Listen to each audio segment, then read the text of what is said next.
Акылбек Сөбекович, мен аны уақыттан пайдаланып бүгінгі күнде біздің елімізде қоғамда болып жатқан резонанс жаратып жатқан іш бойынша айтып қояйын дедім эле.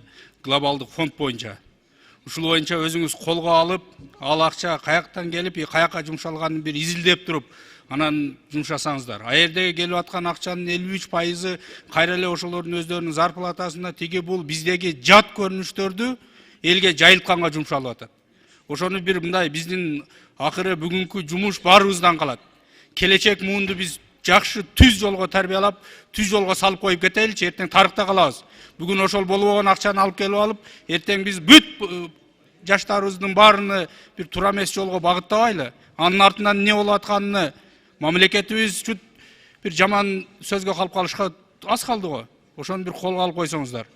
Biz kontrolga aldık. Egerde Kırgız elinin kızışçılığına karşı olsa, kanday olmasın da akçadan baş tartağız. Rahmat, 6. mikrofon.